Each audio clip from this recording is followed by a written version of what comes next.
Check, check, check. Hello, hello, hello. Check, hello, hello, hello. Hello, hello. Check, hello, hello.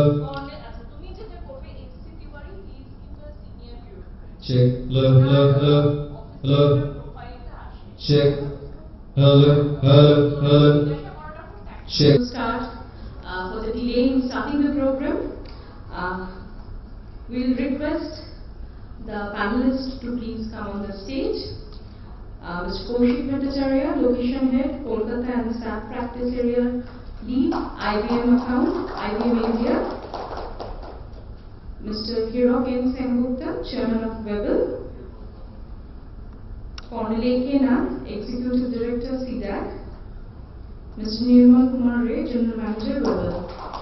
And Mr. R.N. Lahiri, Chairperson of IT Committee.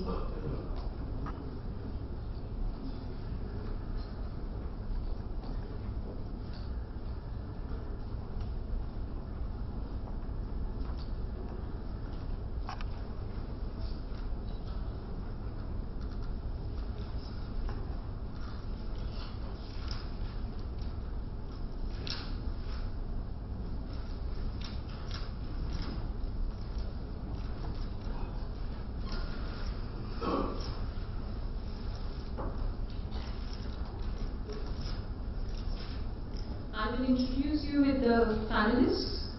Mr. Kaushik Bhattacharya is the Location Head for IBM in Kolkata, overseeing the client and support services across multiple business units operating from the location. He also leads the staff practice for the IBM account in India, guiding a team of consultants in implementing and supporting globally consistent business processes for the IBM Corporation on a scalable platform powered by SAP. He has 31 years of experience with professional services for firms or worldwide in the strategic deployment of IT for client organizations across the globe.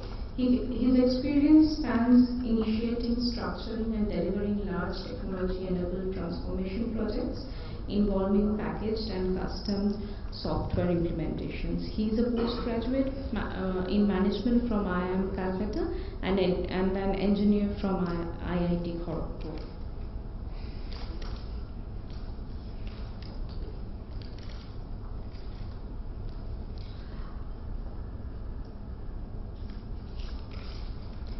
We have Colonel Nath with us. He is presently the Executive Director of CDAC, Center for Development of Advanced Computing, an R&D organization under the Department of Electronics and Information Technology, Ministry of Communications and Information Technology, Government of India.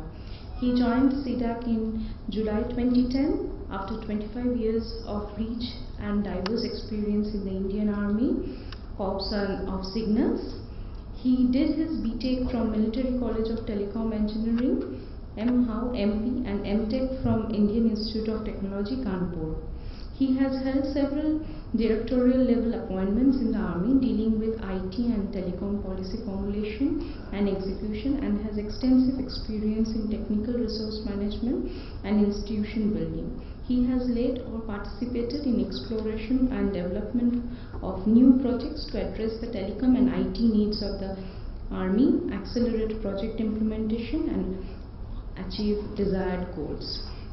In his short duration of service with CDAC, he has represented CDAC Kolkata in various prestigious national and international fora. He is currently guiding a multidisciplinary project under the umbrella of perception-based engineering. He is spearheading a lot of initiatives in the area of infrastructure upgradation as well as use of IT for social inclusion.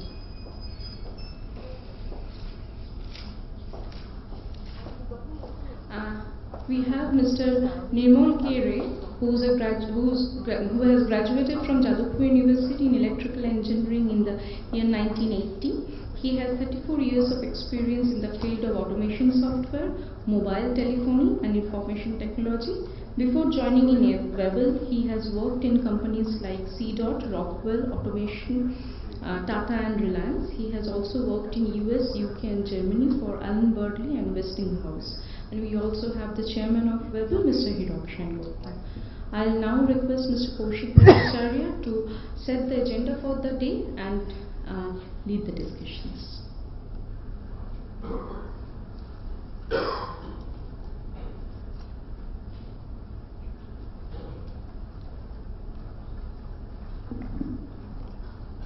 Good morning. Thank you. Good morning, ladies and gentlemen. Welcome to day 2 of the IT and Bengal Conclave 2014, Innovations and Opportunities. And this is the 5th edition of this IT Conclave arranged by the Bengal Chamber. This year's Conclave is focused on the changing landscape of IT in the IT industry in India and the world, and looking at the opportunities it presents for Bengal. If you think of the way the industry is going, breakthroughs in technology, business processes and finance models have opened up untold possibilities for industry today. Be it any kind of industry, mining, manufacturing, agribusiness, biotechnology, retail, transport, hospitality, all of these now have an opportunity to create businesses, run businesses, and service clients in ways that was probably impossible to think of even a few years back. And this has really made a big difference to the core industry itself. And in a concomitant manner, these winds of change have also driven changes in IT, the way IT is done today. Now, it has changed in multiple ways, ranging from the business functions that need IT enablement. We have seen the big shift from back office enablement to front office enablement, where we have to now, IT has to provide the front office functions, which are very different in nature. We have seen the changes in the technologies that enable these solutions. Nowadays we see greater use of open source software, components that are easily available. There is the changing nature of the IT workforce that builds these solutions. We see greater use of crowdsourcing, collaborative computing, use of volunteers, young people, students. So the whole nature of the workforce and how it collaborates has changes. The way these solutions are hosted and delivered has changed, mainly driven by the innovations in cloud and mobile computing. And finally, the way these services are contracted and paid for has also changed tremendously. Today we increasingly have clients demanding to pay based on outcomes rather than milestones, and then solutions as a service where you pay for only what you use. So multiple things have changed, both in the core industries which consume IT and in the way the IT industry itself is driven and operated. And perhaps the most interesting change is how business and IT have come together to become practically inseparable. I mean, if you think of it, there was a time long ago, I mean, when I started my career, as you heard, some 33 years back, when IT and business were two different separate things. When I still remember writing programs which printed reports of stock items in the telco store, Tata Motors as it is called. And that was my job. And somebody took that report and looked at it and probably used it. I don't know how much he used it. So these were two separate chambers practically. So there was programmers who wrote code, and there were line users who used the output of those codes. And that difference, and this kind of watertight difference, is long gone. Today, if you think of it, any business process is practically a continuum of interleaved IT-enabled steps and human intervention steps. I mean, you have IT and creating analytical insights which the manager is using to make on-the-spot decisions, again moving it back to some analytics. So it's constantly moving between human decisions, executive decisions, and IT-enabled insights. So if there was ever a time we could look at these two as separate, that is dwindling and going away. And that makes a big difference. So today's IT service providers at every level have to understand business much more than they had to in the old days. In the old days, there were business analysts who looked at the business, IT people wrote IT. So today, IT has to be business savvy. And conversely, business leaders have to understand the power of technology. They may not have to create technology, but they must understand what it can do and what it cannot do. So this is a very interesting convergence. It's a trend. I mean, it's in a continuum. It will continue. That's a very important trend. And this future of possibilities that we are looking at, it was made possible again by a series of innovations which created these opportunities. And if you look at the title of our conclave, Innovations and Opportunities, that's exactly what happened. And there were many innovations along the way, but I can think of one set of innovations first, which first of all changed the way things in the world interacted. And in IBM we called it the smarter planet. So basically, practically everything in the world became instrumented. That means that it got embedded with an ability to send out data. It got intelligent. It created data which is meaningful, and it got interconnected. So be it pieces of garment with chips enabled in it, be it rivers where there were sensors which could sense when the water level reached a certain level, food items which had built-in chips which could show you whether they are expiring or near expiry, same with pharmaceuticals. So these sort of innovations created a large amount of data, and this data had a promise of a lot of business information. So it created a whole lot of data, and it presented the promise that there was a lot of business information available in the data. That in turn led to the innovation and the trends of the big data, what we call big data today. Huge amounts of data which are dynamically changing and they need to be analyzed. So that was the sort of the next wave, and this data could come from corporate sources or increasingly from the social networks, social sources as well. And to make sense of this data, innovative analytical programs got written, innovative analytical solutions got created or are getting created, and the output of these analytical solutions can now be made available on practically any handheld device. So now you see the second trend which we keep talking about. In IBM we call it CAMS, somebody calls it SMAC, somebody calls it MAC. So cloud, analytics, mobile, social coming together to build on the promise of data and the insight it carries. And that's the key thing. Just data by itself doesn't make any sense. If we can capture the insights from it, and business leaders can infer and drive solutions. So that's where it is getting at. I mean, if you think of the analogy, it's like the olden days. There was a time when cars had to be driven. You had to go out, crank the shaft manually, you do one shift, again go out manually.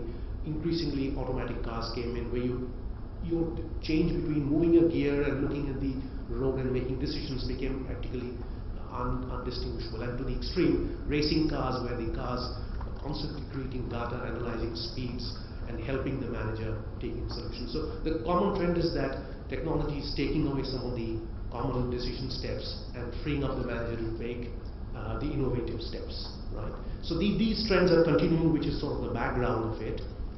But it's not all rosy, right? It's not all hunky-dory and things going. There are a lot of challenges, and this future that we are talking about, the road to the future has as many challenges as there are opportunities. And again, if we look at the two sets of the stakeholders, the business buyers of IT, what are some of the challenges they are facing now in this new world? First of all, their main challenge is their own customers, the customers of these businesses. Their behaviors and loyalties are becoming uncertain. Customers are no longer brand loyal. So that's a challenge the business has to deal with. These new technologies which I mentioned, they are not yet tried and tested. Right? I mean, they are all very promising and sounding, but these are not tried and tested. So the business buyers of IT have to consider that. I mean, do I invest in something which we don't know what the returns are? What is the third trend? They're facing shrinking IT budgets, right? So the CFOs of these companies are not throwing money around. Money is tight everywhere. So the business buyers of IT, so the CIOs inside the organizations are faced with a quandary. Yes, there is promise. The customers are fickle. Technologies present a lot of promise, but there's not that much money to really experiment with, right? So that's the pressure the buyers of IT are facing. And similarly, the providers of IT are facing similar challenges as well. Again, they are dealing with solutions that are yet untested. Right? They are facing these CIOs who are, they want the cutting edge technology, but they want to pay cut prices. Right? It doesn't work that way, but that's what they are. So that's a big change. These technologies, they are untested even to the IT service providers. They have to invest in that skill and knowledge. Right? Competition. There's competition from across the world now. I mean, India was in a sweet spot. It's still there, but there is a lot of competition from around the world. And most of all, keeping the workforce nimble. I mean, IT companies have large workforces, many of them have large workforces. How do you keep them current, nimble, and equipped with the latest skills and affordable? Right? Salaries of IT employees is going up, cost of training is going up. So multiple challenges as well as opportunities, as always is the case. So in short, we can say everything is changing. Right? The opportunities are changing, the threats and challenges are changing, and this requires a new way of looking at the whole matter of business and IT. Right? Some things will remain the same. I mean, it's not that everything is changing. The need for prudence, the need for diligence, hard work, and just common sense, that will always remain. But looking at opportunity and innovation will require a fresh pair of eyes and an open mind. Right? So, I mean, in short, if you think of it, what got us here will not get us there. So the way we reached this point of business and IT will probably not be enough to take us to the next step. So that's a point to think about. So against this backdrop of opportunity and challenge, our conclave has been grouped into two forums, right, over the 2 days. So yesterday we had the Innovators Forum, where the focus was mainly on the people who create these innovations, entrepreneurs, thinkers, policy shapers. I mean, we had Dr. Sabarik, the director of Analyze Concept UK. She talked about how she can work with international teams to do analytics, create research output strategy. We also hope to have Mr. Ghosh, who we couldn't have with us. We had a panel discussion on Indian IT. How can Indian IT stay ahead? Where we had Mr. Amriza Gupta chairing, and we had senior leaders from the major IT companies. So we looked at the content, so to speak, and the subject matter of IT. Today's session we have titled as a Stakeholders Forum. We will bring together again policymakers, IT leaders, IT users, and to look at how can IT be taken to this next level in Bengal and beyond. You all have the summary, but just to look at the sessions that are ahead of us, we will first begin with a discussion on IT at Bengal, a strategic vision. We will look, and then we will have participants from CDAC, Webble, and this will look at probably one of the very key parts of IT, the infrastructure, right? Not just the IT infrastructure, but the physical infrastructure. And that's a bedrock on which any of our future, all this vision we are talking about will be built. So it's a very, very pertinent topic. So we will hear that discussion. Next, we will have a discussion on the matter of the future of IT and the emerging technologies. So what are these technologies we talked about which can almost be magic? So we will take a look at that. We will have a discussion. Again, we will have eminent leaders from both business organizations as well as IT organizations who will debate and discuss what these emerging technologies are all about. And then after lunch we will reconvene. In our third session we will look at the topic of purely about Bengal's IT industry and ITES industry. What are its potentials? Can it punch beyond its weight? Can it create a bigger impact on the all India IT market? And in the fourth and final session of the day, we will hear from HR leaders on probably what is probably the biggest challenge faced by IT, and I'm from an IT company, and I agree this is probably the biggest challenge, that is of attracting, retaining and growing a talented workforce. And that's very, very difficult, and the whole nature of IT is such intensive. How do we crack this problem? How do we keep attracting and retaining the best in an affordable manner? So the last discussion will look at that. So all in all, we have a very long series of very, very interesting topics ahead of us, and we have some of the best minds in government, academics, business and IT who will pose and try to answer some of the very pertinent questions for us today. And so that's really very exciting day ahead of us. As always, we look forward to all of your participation in these sessions, because it's your participation that makes these sessions come alive and be relevant, so that it adds value to all of you. So we look forward to your active participation, and wish you all a very, very exciting and informative and productive day today. So with that, if I may request for the next session. Yeah.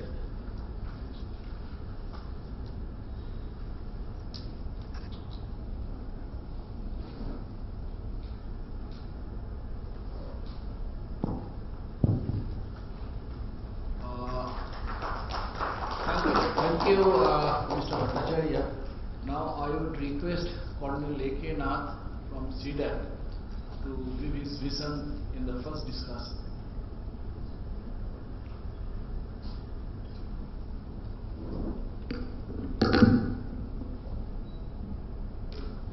Chairman, dignitaries on the dais and all ladies and gentlemen present here,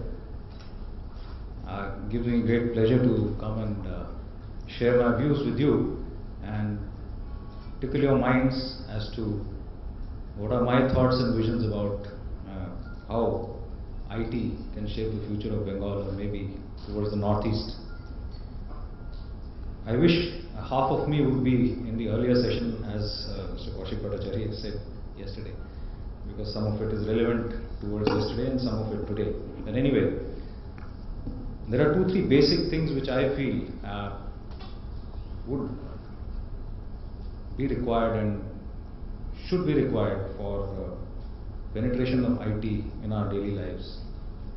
One is inclusive growth. Inclusive growth is not a new concept. It has been continuing since, I think, last about 10 to 15 years, where we've been trying to involve the common man on the street in the embrace of IT. But we've always been trying to do it with the help of internet. We've always been trying to do it with the help of connected devices, wired devices. Now we reached a stage where we realize that mobile is the vehicle for inclusive growth. So that's one of the points. Taking the benefits of IT to the people, we need a large amount of initiative in mobile technologies. And not only in English, the mobile needs to talk to us in the language of the man on the street. The mobile needs to do things for us in the language the common man understands and speaks or is comfortable speaking in. Well, why can't we use a mobile phone navigator which speaks to us in Bangla or maybe any other language which is spoken in the northeastern region? Why only English? So that is the thing which people have already started working on. And the next thing is that when a common man looks at IT, he always asks the question, how IT can solve the my common problems and make life better for me. And what are my common problems? Well, if you go down, the common problems of a man are how IT can make my production better if I'm a farmer, if I'm working in a factory, or maybe if I'm an industrialist, how can it make my production better? If I'm transporting my goods from place A to place B, well, how can I know that whether my goods, how can I monitor my freight moving from one place to another? How can I ensure that there is no tampering on the way? How do I predict the weather? What will be the weather conditions? And so on and so forth. So these are very big problems which a person on the street or a common man faces from day to day, which we need to solve through IT. And we realize this through a lot of interactions which our teams have had, CDAC teams have had with a lot of people in the northeast, West Bengal. These are the common problems which people are looking at to be solved with the intervention of IT. How can I sell my crops at the best price? How do I know what is the price in my district mandi? And the next issue which I think the government is now set its sight on is self-dependence in electronic systems and design and manufacturing, ESDM. And I feel that West Bengal per se, because of its very good electricity situation, it can really take the advantage of ESDM clusters here in Calcutta and around. And we should take the lead. The government is intent upon giving a lot of concessions, giving licenses for chip fabrication units and system design units, system manufacturing units, and we should actually clinch this opportunity and go ahead with this. Because as we all know that out of the $100 billion budget of electronics, which we know that that figure has been predicted for 2015 or 2020, we would be able to manufacture only about $25 billion worth of electronics. And our oil import bill probably would be lesser than the electronics import bill later. That's what people are talking about. So we need to reverse this trend, and we need to take a lead as far as ESDM is concerned here. And we are not looking at only VLSI based systems, but systems involving electro-optics, electromechanical systems used in industry, which are so costly today that it makes setting up industries unviable and very costly today in Indian environment. So why not make these systems ourselves? And it is possible. So I am coming to the next thing, which is multidisciplinary, interdisciplinary initiatives involving people from IT, mechanical, optics, chemical engineering, agro scientists, working together under one umbrella and trying to solve these problems which we are facing today in the growing world. Well, there are, and of course we all have heard about the PM's stress on the Digital India program, which has recently come out. His stress on agriculture, that is more crop per drop, use less water, grow more crops, manufacturing technology solutions, and so on and so forth. And all these do require IT. I think there is hardly any sector of human life which is untouched by IT. Well, after this, I will give you certain ideas on which the Government of India has invested a lot of money in research and development.